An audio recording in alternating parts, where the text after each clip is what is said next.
আসসালামু আলাইকুম রহমতুল্লাহ। Diploma tutor থেকে আমি নোমান। স্ট্রাকচারাল মেকানিক্সের ষষ্ঠ অধ্যায়। তো এই অধ্যায়টা খুবই গুরুত্বপূর্ণ, যেটা সিভিল ডিপার্টমেন্টের তুমি শেষ পর্যন্ত যেখানেই যাও না কেন, ডিপ্লোমা শেষ করা পর্যন্ত, এরপরে জবে যাও, অ্যাডমিশনে যাও, যেখানেই যাও, এই অধ্যায়টা তুমি প্রতিটা বইয়েই পাবা। অর্থাৎ এটা এমন একটা অধ্যায় যেটা প্রতিটা বইয়ের সাথে মানে বইয়ের সাথে রিলেটেড। এটা স্ট্রাকচারাল মেকানিক্স, অর্থাৎ মনে হতে পারে মেকানিক্স টাইপ, মানে মেকানিক্সের সাথে রিলেটেড যেই আমাদের বইগুলো আছে সেইগুলো বইগুলোতে হয়তো থাকবে, এটা কিন্তু না। ডিপার্টমেন্টের ম্যাক্সিমাম বইয়ের মধ্যে এই ভর কেন্দ্রটা উপস্থিতি পাওয়া যায়। বোঝা গেছে? এই জন্য এই অধ্যায়টা একদম বেসিক থেকে খুব সুন্দরভাবে তোমাদেরকে বুঝতে হবে। এবং আমরা মোটামুটি বিস্তর আলোচনা এই অধ্যায়ের ক্ষেত্রে একটু করব, কারণ এগুলো জানা খুবই প্রয়োজন। ঠিক আছে? এটা ইন ডিটেলস আলোচনা না করলে আসলে তোমাদের ইন ফিউচারে যদি এই অধ্যায় সম্পর্কে ধারণা না থাকে ঠিকভাবে, তাহলে একটু ঝামেলা হইতে পারে। ঠিক আছে? আচ্ছা, তাহলে আসো আমরা এখানে অধ্যায়ের নামটা হচ্ছে কেন্দ্র এবং ভর কেন্দ্র। নাম কি? কেন্দ্র এবং ভর কেন্দ্র। তাহলে কেন্দ্র জিনিসটা আমরা সবাই বুঝি, একটা ত্রিভুজের একটা কেন্দ্র, একটা চতুর্ভুজের একটা কেন্দ্র থাকে, একটা বৃত্তের একটা কেন্দ্র থাকে। একটা বৃত্ত এখানে আছে, সেই বৃত্তের মাঝখানে একটা কেন্দ্র, এটাকে বলতেছি আমরা কি? কেন্দ্র। এখন কেন্দ্র সবাই চিনি আমরা, যে কোনো কিছুর মাঝখান বরাবর একটা বিন্দু থাকে, সেই বিন্দু হচ্ছে কেন্দ্র। কিন্তু ভর কেন্দ্র জিনিসটা আসলে কি? ভর কেন্দ্র জিনিসটা আসলে কি? এখন ভর কেন্দ্র যদি বুঝাইতে চাই আমি, তাহলে তোমাদেরকে দেখাতে হবে। দেখো, এটা হচ্ছে আমার একটা ফোন, যেটার ওজন আছে। এটা কি একটা ওজন আছে না এই বস্তুটার? এটা একটা বস্তু, যে বস্তুর কি আছে? ওজন আছে। এখন আমি যে এখানে একটা বৃত্ত আঁকাইলাম, সেই বৃত্ত কিন্তু শুধুমাত্র একটা গোল, এর কিন্তু কোনো ওজন নাই, আছে ওর শুধুমাত্র চিত্র, একটা ডায়াগ্রাম। তো সেক্ষেত্রে এটা হচ্ছে এর কেন্দ্র, সেন্টারে যে থাকে সেটা হচ্ছে কেন্দ্র। কিন্তু এই যে বস্তুটা, এই বস্তুর যে ওজনটা আছে, সেই ওজনকে পৃথিবী কিন্তু আকর্ষিত করতেছে, করতেছে না? পৃথিবীর মান কি? জি। এই যে জিটা আমাদেরকে আকর্ষণ করার ফলে তো আমরা এখানে দাঁড়ায় আছি, তোমরা বসে আছো। এই যে ব্যাপারটা, এটা হচ্ছে কার কারণে হয়? ভরে মানে একটা আকর্ষণ বলের কারণে হয়, তাই না? কিন্তু এই আকর্ষণ বলটা আসলে কোথায় ক্রিয়া করতেছে? কোথায় ক্রিয়া করতেছে? দেখো, যদি আমরা আয়তাকার কোনো বস্তুকে এইভাবে সোজাভাবে রাখতাম, কোনো জায়গায় রাখি, তাহলে মানে সমতল পৃষ্ঠ হলে এটা কিন্তু একদম স্থির দাঁড়ায় থাকবে, থাকবে না? তো থাকলে এটার যে ওজনটা আছে, সেই ওজনটা নির্দিষ্ট একটা বিন্দু দিয়ে কাজ করবে। এই যে মাঝখানে একটা বিন্দু, ধরো কেন্দ্র যেটা, সেই কেন্দ্রই, এই কেন্দ্র দ্বারা এর ওজনটা কি করবে? পৃথিবীর কেন্দ্রের দিকে কাজ করবে। যার কারণে এটা কি থাকবে? তুমি যদি কোনো জায়গায় রাখো, সেখানে স্থির থাকবে, তাই না? আমরা দাঁড়ায় আছি, আমাদের পৃথিবীকে আকর্ষণ করছে বলে দাঁড়ায় আছি। তুমি মহাকাশে যাও, বা মহাকাশে যে কোনো জায়গায় যাও, পৃথিবীর বাইরে যেখানে অভিকর্ষ ত্বরণ নাই, সেখানে কিন্তু তুমি স্থিরভাবে থাকতে পারবে না, তুমি তোমাকে ভেসে বেড়াইতে হবে, তাই না? তো এই যে ভর কেন্দ্রের মূলত কাজ হচ্ছে, কোনো বস্তু ভর আছে, এই ভরটা যে বিন্দু দিয়ে কাজ করে বা যে বিন্দুতে পাস করে, সেই বিন্দুটাকে বলা হয় হচ্ছে ভর কেন্দ্র। ঠিক আছে? তো আমরা তো এখানে ওজনটা উল্লেখ করতে পারি না, এজন্য আমরা সেকশন দিয়েই এই ভর কেন্দ্রটাকে প্রকাশ করব, সেকশন দিয়ে ভর কেন্দ্রটাকে কি করব? প্রকাশ করব। ঠিক আছে? তাহলে দেখো, প্রথমেই প্রশ্ন ছিল আমাদের ভর কেন্দ্র কি? ভর কেন্দ্র আমরা বুঝলাম। দ্বিতীয় বলছে কি কি উপায়ে ভর কেন্দ্র নির্ণয় করা যায়। কয়েকটা পদ্ধতিতে ভর কেন্দ্র নির্ণয় করা যায়। একটা হচ্ছে ইন্টিগ্রেশন পদ্ধতি, একটা জ্যামিতিক পদ্ধতি, একটা লেখচিত্র পদ্ধতি, আরেকটা পদ্ধতি আছে, নামটা সঠিক এখন মনে নাই। এই চারটা পদ্ধতি, এই চারটা পদ্ধতির মধ্যে আমরা যে পদ্ধতিটা ব্যবহার করি, সেটা হচ্ছে জ্যামিতিক পদ্ধতি। তাহলে পদ্ধতি চারটা আছে, সে চারটার মধ্যে একটা হচ্ছে জ্যামিতিক, যে পদ্ধতি হচ্ছে আমরা এখানে বিশ্লেষণ করব বা আলোচনা করব। ঠিক আছে?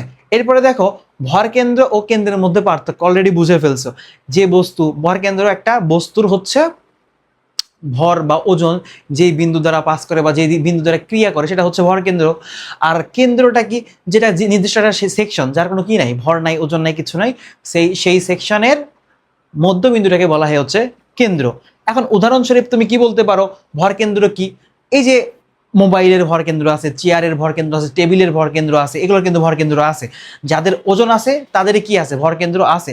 কিন্তু এই যে বৃত্তটা আমি এখানে আঁকাইছি, বা ত্রিভুজ বা চতুর্ভুজ, এগুলোর কিন্তু কোনো ওজন হয় না, যেগুলো আমরা শুধুমাত্র আঁকাই, এটার কোনো ওজন হয় না।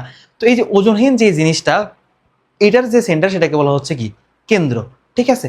আচ্ছা, তাহলে আমরা ভর কেন্দ্র কেন্দ্রের মাঝে পার্থক্যটাও বুঝলাম। এরপরে বলছে একটি ত্রিভুজের ভর কেন্দ্র কোথায় অবস্থিত, সেইটা আমরা এখানে ত্রিভুজ, চতুর্ভুজ এই সবগুলো দেখবো আলাদা আলাদা ভাবে, তখন তোমরা এটা ক্লিয়ার হয়ে যাবা। এরপরে বলছে রেফারেন্স অক্ষ বলতে কি বোঝায়। যখন কোনো একটা নির্দিষ্ট রেখার সাপেক্ষে আমরা ভরকেন্দ্রটা বের করি, সেই যে রেখা, এই রেখাকেই বলা হয় হচ্ছে রেফারেন্স লাইন। ধরো আমি এখানে একটা রেখা আঁকছি, এই রেখার সাপেক্ষে এটার ভরকেন্দ্র বের করব, ঠিক আছে, অর্থাৎ এটার সেন্টার এখানে, এখান থেকে এই পর্যন্ত যে দূরত্ব সেটা আমি বের করব।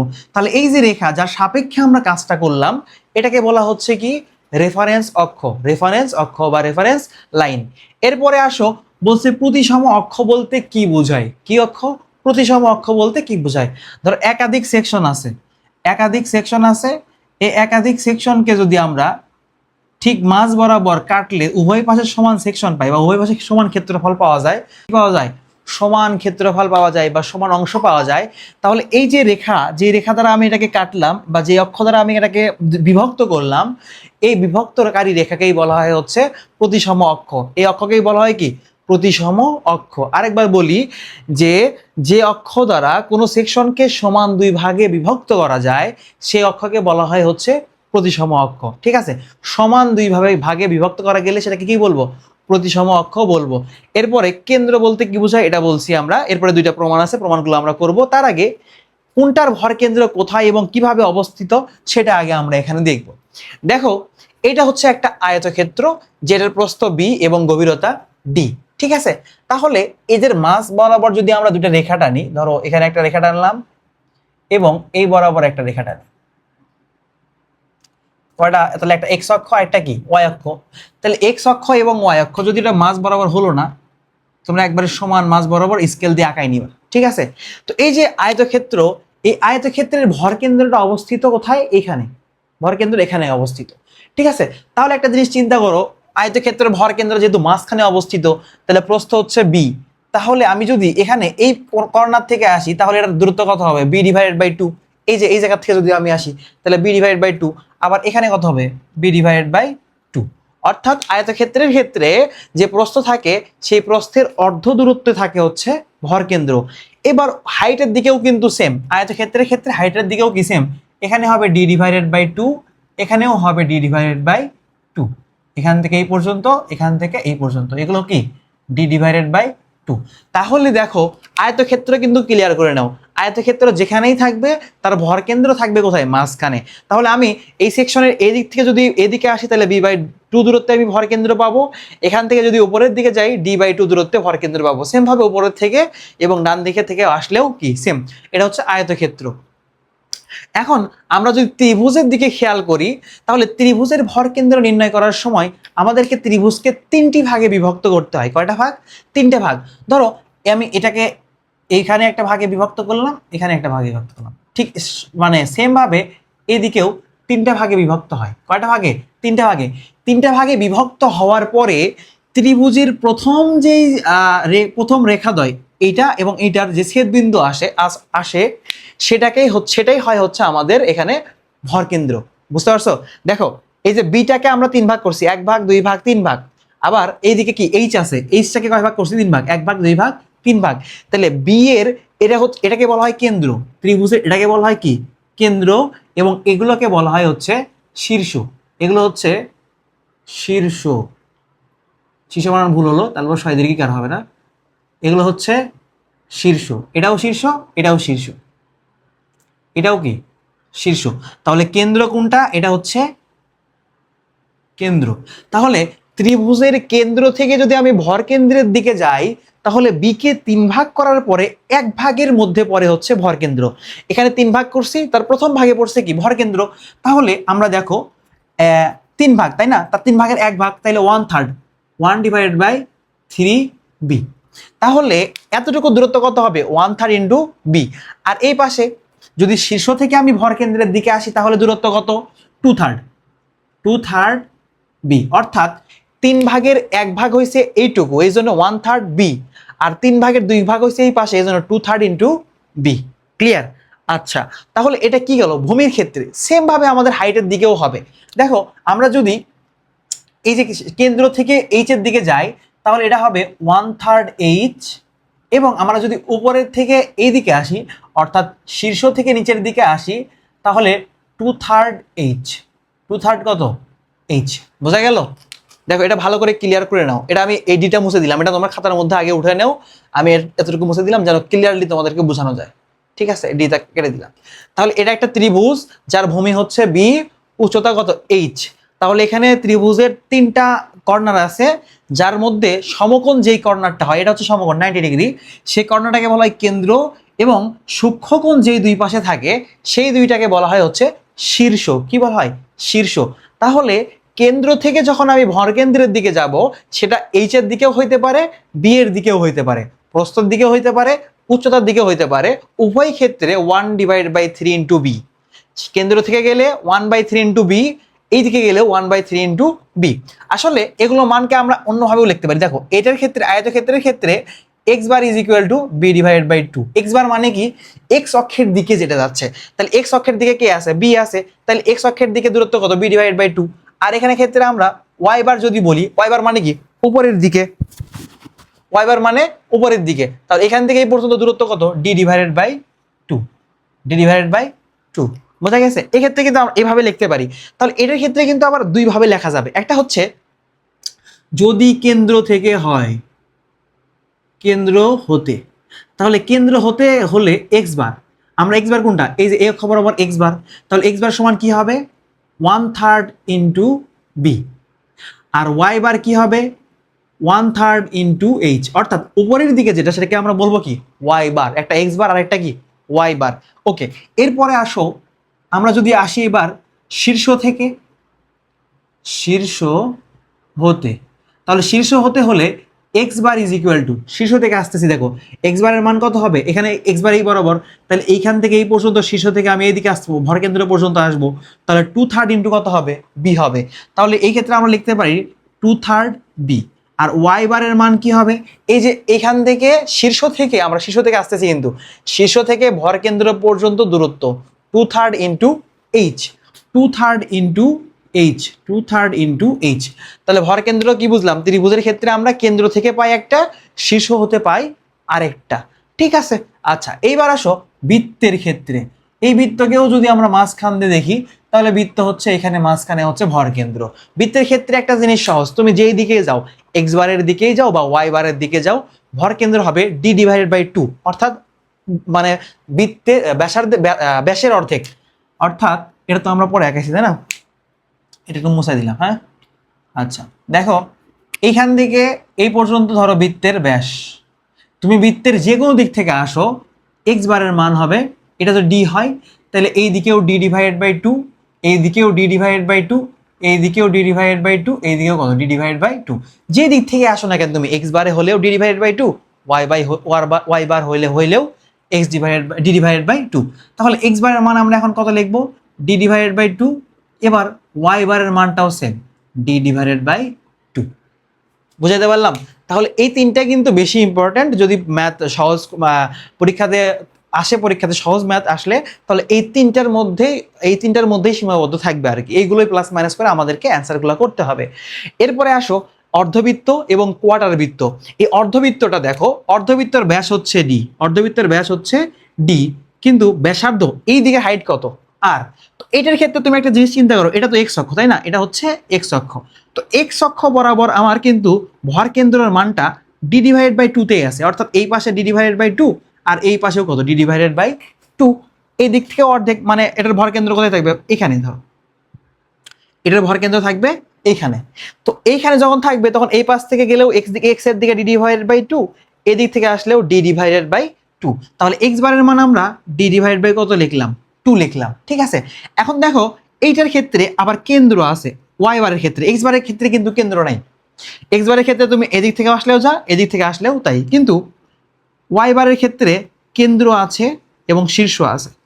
কেন্দ্র হতে ওয়াই বার। কেন্দ্র মানে কি?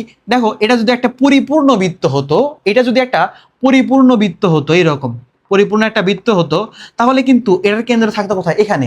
কিন্তু এর ভর কেন্দ্র পড়ে গেছে কোথায়? উপরে। তাহলে কেন্দ্র হতে যখন আমরা ভর কেন্দ্র পর্যন্ত যাব, এইটুকুর মান, এই এতটুকুর মান হবে হচ্ছে 0.424 আর, 0.424 আর। ঠিক আছে, এটা মুখস্থ করবা কিন্তু। আর যদি আমি শীর্ষ থেকে আসি, ধরো এটা শীর্ষ, এই শীর্ষ থেকে যদি আমরা নিচের দিকে আসি, অর্থাৎ এইটুকু আসি, তাহলে এইটুকুর মান হবে হচ্ছে ওয়াই বার। এটা কোথায় থেকে আসলাম আমরা? শীর্ষ হতে, তাহলে শীর্ষ হতে ওয়াই বারের মান হবে হচ্ছে 0.576 আর, অর্থাৎ এই দুইটা যোগ করলে কিন্তু আবার 1 হবে। এই দুটো যোগ করলে কি হবে 1, অর্থাৎ আর এর 0.424 এই অংশটা থাকবে নিচে, 0.576 আর এই অংশটা থাকবে ওপরে। বুঝাতে পারলাম? এই উপরে তাহলে কত 0.576 আর নিচে হচ্ছে 0.424 আর। বোঝা গেল? এটা অর্ধবৃত্ত। অর্ধবৃত্ত বুঝতে পারছো? আচ্ছা, তাহলে আমরা অর্ধবৃত্ত ক্লিয়ার করলাম। এরপরে আসে কি আছে আমাদের কি, এরপর আছে হচ্ছে কোয়ার্টার বৃত্ত। তাহলে দেখো কোয়ার্টার বৃত্তর ক্ষেত্রে আমাদের এই দিকেও ব্যাসার্ধ, এই দিকেও ব্যাসার্ধ, তাহলে এটার ভর কেন্দ্রটা মূলত কাজ করবে এইরকম জায়গাতে, ঠিক আছে? আর এটার কেন্দ্র কোথায়? এটা কিন্তু কেন্দ্র, তাহলে এটার ক্ষেত্রে এটা হচ্ছে কেন্দ্র, আর এটার ক্ষেত্রে এই দুইটা হচ্ছে শীর্ষ। এই দুটা কি শীর্ষ, এবং এইটা এখানে একটা বিন্দু, সেটাও ধরলাম কি শীর্ষ। তাহলে এটার ক্ষেত্রে আমরা ধরো এটা এক্স অক্ষ এখানে আছে, আর এই বরাবর আছে কি ওয়াই অক্ষ, একটা এক্স অক্ষ আর একটা ওয়াই অক্ষ। তাহলে এক্স অক্ষ বরাবর আমাদের মান বের করতে হবে। তাহলে কেন্দ্র হতে x bar is equal two, দেখো এইদিকে তো তাই না, এক্স এইদিকে, তাহলে এদিকে কি আছে আর আছে, আর সেম ভাবে এখান থেকে এই পর্যন্ত যে দূরত্বটা হবে সেটা এই যে 0.424 আর, এখানে যতটুকু এখানেও ঠিক ততটুকুই হবে। তাহলে এইখান থেকে এতটুকু দূরত্ব কত হবে 0.424 আর, 0.424 আর। এরপরে যদি আমি বলি ওয়াই বারের মান কত, সেম 0.424 আর।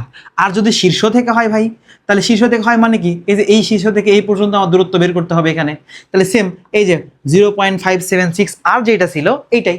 তাহলে আমরা এখানে নিতে পারি যে শীর্ষ হতে x bar is equal two 0.576 আর। এই যে শীর্ষ থেকে এখান থেকে এই পর্যন্ত কত হলো 0.576 আর। এরপরে যদি ওয়াই বার বলো সেম 0.576 আর। ক্লিয়ার? তাহলে কিন্তু আমরা এখানে মোট 5টা সেকশন দেখলাম। কয়টা সেকশন দেখলাম? 5টা সেকশন দেখছি এখানে। তাহলে আমি আরেকবার বলি, মানে এগুলো একটু রিভাইজ করে আসি। আয়তক্ষেত্র হলে এক্স অক্ষ বরাবর যে ভর কেন্দ্র হবে সেটা b/2, ওয়াই অক্ষ বরাবর হলে d/2। আর এক্ষেত্রে ত্রিভুজের ক্ষেত্রে কেন্দ্র থেকে গেলে 1/3 বি, আর শীর্ষ থেকে আসলে 2/3 বি, এটা এক্স অক্ষ বরাবর। আর ওয়াই অক্ষ বরাবর যদি হয় কেন্দ্র থেকে গেলে 1/3 এইচ, শীর্ষ থেকে আসলে 2/3 এইচ। এরপরে আসো যদি তুমি বৃত্তের ক্ষেত্রে চলে আসো, তাহলে বৃত্তের ক্ষেত্রে তুমি যে কোনো দিক থেকে আসো না কেন, সব দিক থেকেই এক্স বারের মান d/2, ওয়াই বারের মান d/2, সেটা যে কোনো দিক থেকে তুমি আসতে পারো, ঠিক আছে? এরপরে আসো এটার ক্ষেত্রে, এটা কি একটা অর্ধবৃত্ত, যে অর্ধবৃত্তের দুইটা অংশ আছে, এখানে একটা আছে কেন্দ্র, একটা আছে কি শীর্ষ। ভর কেন্দ্র পড়ছে এইখানে, তাহলে কেন্দ্র থেকে ওয়াই অক্ষের দিকে যদি যাই আমি, তাহলে হবে 0.424 আর। আর শীর্ষ থেকে যদি ভর কেন্দ্র পর্যন্ত আসি তাহলে হবে 0.576 আর। এটা কোন ক্ষেত্রে? ওয়াই বারের ক্ষেত্রে। ক্লিয়ার? আচ্ছা, এইবার আসো অর্ধবৃত্তের ক্ষেত্রে, কোয়ার্টার বৃত্তের ক্ষেত্রে। কোয়ার্টার বৃত্তের ক্ষেত্রে এখানে যেটা করলাম সেটা আমার এক্স অক্ষ বরাবর হবে, ওয়াই অক্ষ বরাবর হবে। কেন্দ্র হতে এক্স বার 0.424 আর, এই যে 0.424 আর। এরপর ওয়াই বার হচ্ছে 0.424 আর। সেম ভাবে শীর্ষ থেকে যখন আমরা আসবো তখন 0.576 আর এবং 0.576 আর। ঠিক আছে? তাহলে কেন্দ্র শীর্ষ আমরা এখান থেকে ক্লিয়ার করলাম। তাহলে এটাই হচ্ছে মেইন। যারা এই জিনিসটা বুঝতে পারছো, যারা এই জিনিসটা বুঝতে পারবা, তাদের জন্য ভর কেন্দ্র একদম ইজি। এখন ভর কেন্দ্রের একটা যে মেইন সূত্র আছে, মূল সূত্র, সেটা আমরা লিখি। অর্থাৎ ধরো একাধিক সেকশন আছে, এখানে তো দেখলাম একটা করে সেকশন, এখানে একটা সেকশন, এটা একটা আলাদা আলাদা সেকশন না? তো আলাদা আলাদা সেকশন আমরা দেখছি। এবার দেখবো কি, ধরো 4-5টা সেকশন একবারে আমাদের দেওয়া আছে, তো সেই ক্ষেত্রে আমরা ভর কেন্দ্র তো একবার সবগুলো বের করতে পারবো না। তো সেই ক্ষেত্রে আমাদের কি করতে হবে, ইন্ডিভিজুয়ালি ধরো আমরা এটা দুটো একসাথে দেওয়া আছে, এটাটা আগে বের করে নিব, এটাটা আলাদাভাবে বের করে নিব। অর্থাৎ সেই ক্ষেত্রে আমাদের দুইটা আলাদা সেকশন বিবেচনা করতে হবে। যেমন দেখো এখানে টি সেকশন, এই টি সেকশনের মধ্যে দুইটা কিন্তু সেকশন আছে, একটা আয়তক্ষেত্র উপরেরটা, আরেকটা আয়তক্ষেত্র নিচেরটা। তো দুইটা আয়তক্ষেত্র মিলে একটা টি সেকশন তৈরি হয়েছে, তাই না? তো এরকম যখন একাধিক থাকবে, তো সেই ক্ষেত্রে ভর কেন্দ্রের সূত্র, ভর, এটা সূত্র, এটা লিখে রাখবা, ঠিক আছে? এটা লিখে রাখবা, ভর কেন্দ্র X bar is equal to x1 a1 plus x2 a2 plus dot dot dot divided by A1 plus A2 plus dot dot dot. মানে কি? মানে হচ্ছে দুইটা সেকশন থাকলে x1 A1 প্লাস x1 মানে কি? ধরো এক নাম্বার যে সেকশনটা থাকবে সেটার ভর কেন্দ্র x1 আর A1টা হচ্ছে ক্ষেত্রফল। এখানে এটা কি? এখানে A হচ্ছে ক্ষেত্রফল, ক্ষেত্রফল। তোমরা কিন্তু এই সবগুলোর ক্ষেত্রফল জানো। এটার ক্ষেত্রফল কি? দৈর্ঘ্য গুণন প্রস্থ।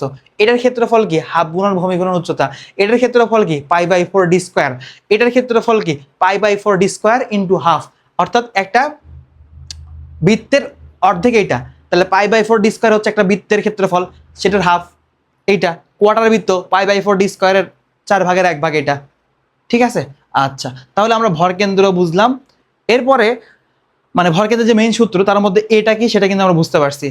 এই যে এখানে ভুল লিখছি, দেখছো? এটা হবে x2a2, x2a2। তাহলে x1a1 plus x2a2 plus x3a3 এইভাবে চলতেই থাকবে যতগুলো সেকশন থাকবে। এরপরে নিচে কি হবে? ক্ষেত্রফল দ্বারা শুধু ভাগ হবে। নিচে শুধুমাত্র ক্ষেত্রফলের সমষ্টি দ্বারা ভাগ, আর উপরে ওই ভর কেন্দ্রের সাথে ক্ষেত্রফলের গুণ করে প্লাস করে করে দিব আমরা। বোঝা গেছে?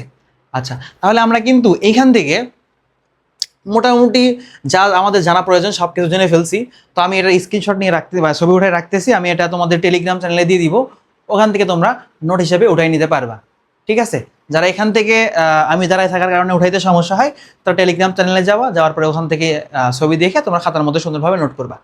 ঠিক আছে? আচ্ছা, তাহলে আমি কিন্তু এখন এটা মুছবো। মোছার পরে আমি আগে ফার্স্ট অফ অল এই চিত্রটা, এই ভর কেন্দ্রটা নির্ণয় করে তোমাদের দেখাবো এটা মেইনলি কি কেমন ভাবে হয়। এরপরে দুইটা প্রমাণ আছে, এই দুইটা প্রমাণ আমরা এখন করব। ঠিক আছে? আচ্ছা, আসো। আচ্ছা, তাহলে এটার আমরা ভর কেন্দ্র এখন বের করব। তাহলে এখানে আমাদের কি দেওয়া আছে? টি আকৃতি, তাই তো? এই চিত্রটা একটু আঁকাই নেই যেন তোমাদেরকে বোঝাইতে আমার সুবিধা হয়। ওকে, এই চিত্রটা আমাদের দেওয়া আছে। এখানে এটা দেওয়া আছে 2 সেন্টিমিটার হাইটের, এখান থেকে এই পর্যন্ত কত? 2 সেন্টিমিটার। আর উপরে দেওয়া আছে 10 সেন্টিমিটার। এখান থেকে এই পর্যন্ত কত সেন্টিমিটার হবে? এটা হবে 10 সেন্টিমিটার। এরপরে একদম উপর থেকে নিয়ে নিচ পর্যন্ত হচ্ছে 14 সেন্টিমিটার, 14 সেন্টিমিটার। ঠিক আছে? এরপরে এইটাখান থেকে এই পর্যন্ত হচ্ছে 2 সেন্টিমিটার, 2 সেন্টিমিটার। ওকে, এখন আমরা কি করব? এটার ভর কেন্দ্র বের করব। তো ভর কেন্দ্র বের করার আগে মোস্ট ইম্পর্টেন্ট থিং হচ্ছে রেফারেন্স অক্ষ নির্বাচন করা। রেফারেন্স অক্ষ নির্বাচন করা। তাহলে ভর কেন্দ্র ম্যাথ করতে গেলে প্রথম কি করবা? তুমি রেফারেন্স অক্ষ দেখবা প্রশ্নের মধ্যে দেওয়া আছে কিনা। যদি দেওয়া না থাকে তাহলে আস্তে করে সর্ববামে এবং সর্বডানে, তাহলে রেফারেন্স অক্ষ লিখে রাখো প্রয়োজনে, যে রেফারেন্স অক্ষ দেওয়া না থাকলে, দেওয়া না থাকলে সর্বডানে কি হবে? সর্বডানে এবং সর্ববামে এবং সর্বনিচে, সর্ববামে, সর্ববামে এবং সর্বনিচে নিতে হবে, নিতে হবে। তাহলে রেফারেন্স অক্ষ দেওয়া থাকলে থাকলো, আর না থাকলে সর্ববামে এবং সর্বনিচে নিতে হবে।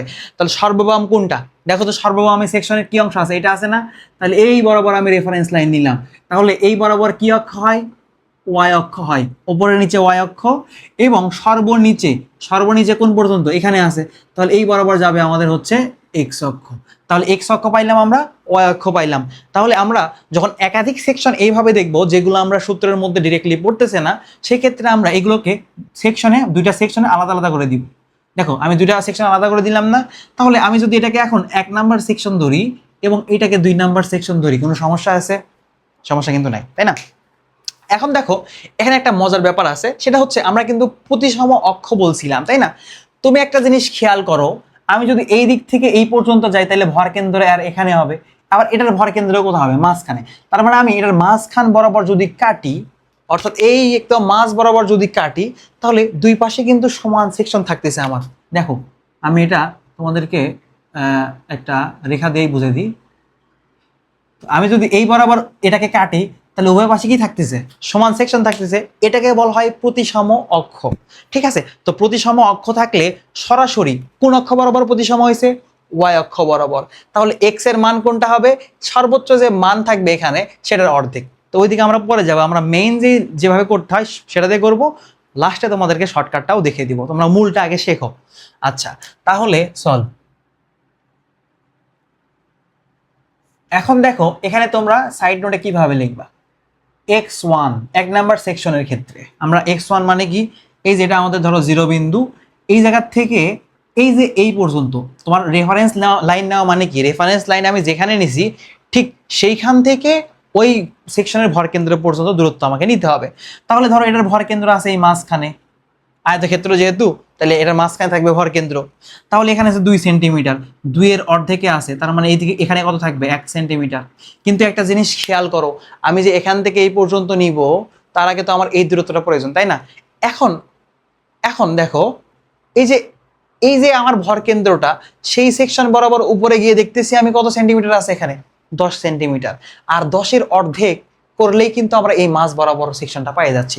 তাহলে 10-এর অর্ধেক যদি আমি করি, তাহলে 10/2 যদি করি তাহলে কত হবে 5 সেন্টিমিটার x1 এর মান। এবার যদি x2 এর মান আমরা চিন্তা করি, সেম x2 যা হবে এখানে, x2 এই লাইন বরাবরই পড়ছে, x1 ও কি এই লাইন বরাবরই পড়ছে, এই জন্য এটাও হবে 10/2 অর্থাৎ 5 সেন্টিমিটার। বোঝা গেছে? এটা বুঝলা যে একটা আয়তক্ষেত্রের ভরকেন্দ্র কোথায় হয়, তার মানে অর্ধেকে হয়, মানে প্রস্থের অর্ধেক অথবা দৈর্ঘ্যের অর্ধেকে হয়, এই জন্য 10/2 আসলো। এরপরে যদি আমরা দেখি y1 এর মান, y1 মানে কোনটা, এই যে 1 নাম্বার সেকশনের এই যে এই পর্যন্ত দূরত্ব, কোন লাইন থেকে, রেফারেন্স লাইন থেকে, এখান থেকে y মানে কিন্তু নিচের থেকে উপরের দিকে ওঠা, তাহলে এখান থেকে এই পর্যন্ত হচ্ছে y1, কি হবে এটা y1। তাহলে y1 এর মান যদি আমরা নিতে চাই, একটা জিনিস খেয়াল করো, আমাদের সেকশন আছে কোন পর্যন্ত, 1 নাম্বার সেকশন এই পর্যন্ত আছে, এই পর্যন্ত আছে কিন্তু, তাই না? এই পর্যন্ত কিন্তু আছে, তাহলে আমার ফার্স্ট অফ অল লাগবে এই পর্যন্ত মান, এই পর্যন্ত উচ্চতাটা লাগবে। আমার কিন্তু এই পর্যন্ত উচ্চতা দেওয়া নাই, দেওয়া আছে একদম উপর থেকে একদম নিচে পর্যন্ত, কত 14 সেন্টিমিটার, কিন্তু আমার লাগবে এইটুকু। তাহলে এই 14 সেন্টিমিটার থেকে যদি আমি এতটুকু বাদ দেই, তাহলে কিন্তু এতটুকুর উচ্চতা পেয়ে যাচ্ছি। তাহলে 14 থেকে যদি তুমি 2 সেন্টিমিটার বাদ দাও, তাইলে এখানে কত সেন্টিমিটার পাবা, 12 সেন্টিমিটার, ঠিক না? 14 সেন্টিমিটার টোটাল হাইট ছিল, এখান থেকে আমি 2 সেন্টিমিটার বাদ দিলাম, কত সেন্টিমিটার হলো 12 সেন্টিমিটার। এখন কিন্তু আমি এই আয়তক্ষেত্রের যে উচ্চতাটা বা হাইটটা সেটা পেয়ে গেছি, তাই না? তাহলে হাইট যখন আমরা পেয়ে যাই তখন ভরকেন্দ্র কি হয়, হাইটের অর্ধেক হয়। তাইলে y1 এর মান কত হবে, 12/2 = 6 সেন্টিমিটার, ঠিক আছে? আচ্ছা, এরপর আসো 2 নাম্বার সেকশন।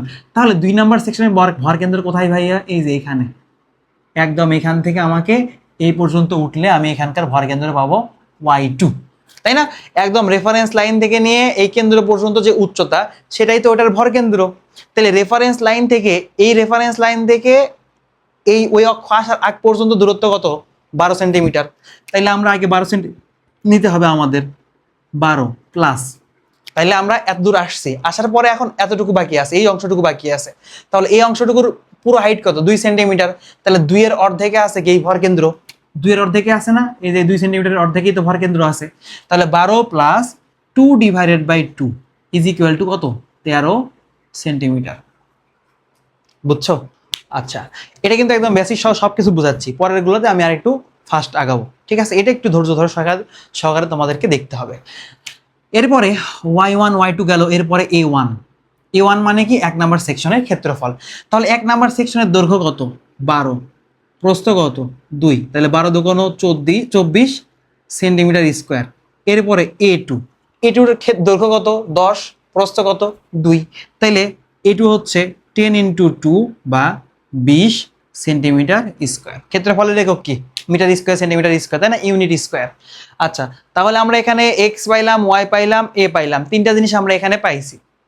এখন আমাদের সূত্র কি, x bar = x1 a1 + x2 a2 / a1 + a2।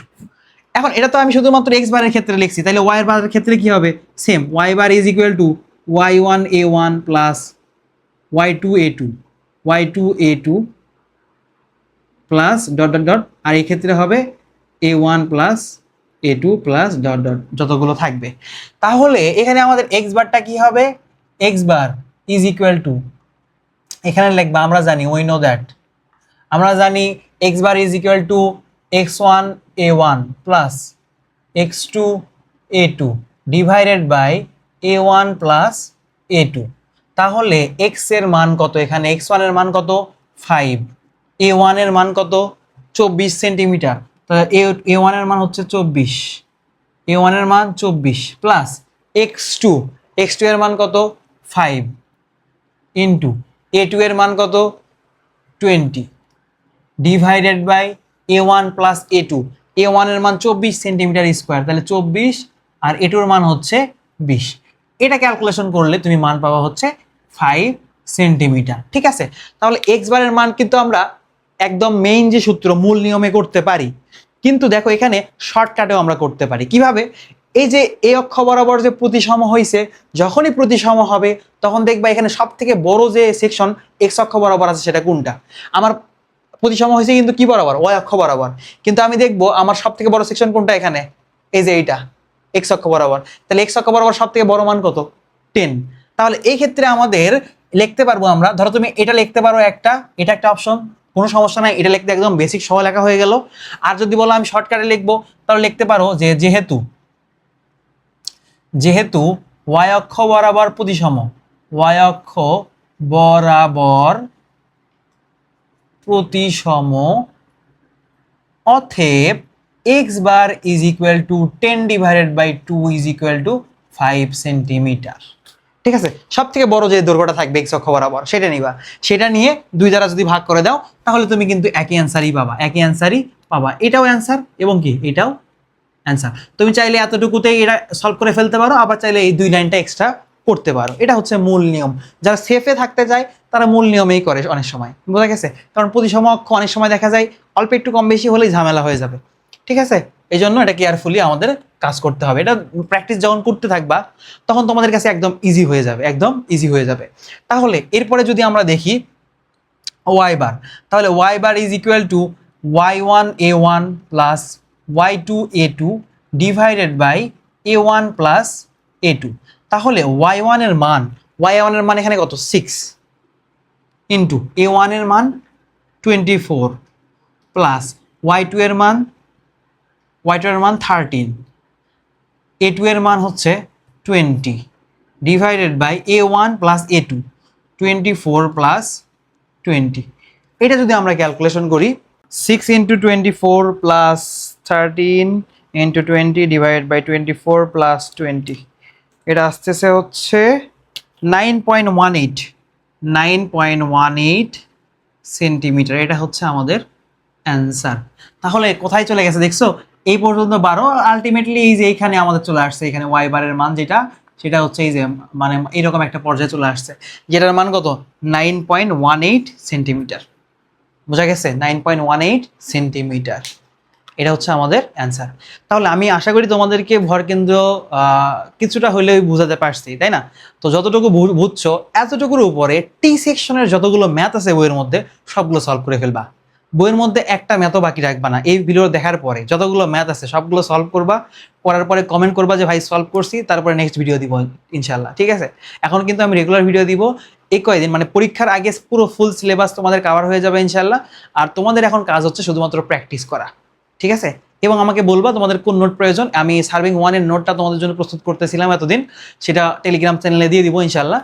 তো তোমরা সবাই টেলিগ্রাম চ্যানেলে জয়েন হয়ে নিও, আর নিয়মিত ক্লাস করো আর প্র্যাকটিস করো, বেশি বেশি প্র্যাকটিস করো। তাহলে নেক্সট ক্লাসে আমরা কি করব, নেক্সট ক্লাসে আমরা এই 2টা প্রমাণ শুধু করব। ঠিক আছে, নেক্সট লেকচার হবে এই 2টা প্রমাণের উপরে, এবং 3 নাম্বার লেকচারে আমরা কয়েকটা সেকশনের ভরকেন্দ্র বের করব, এবং তাহলে এই অধ্যায়টা শেষ।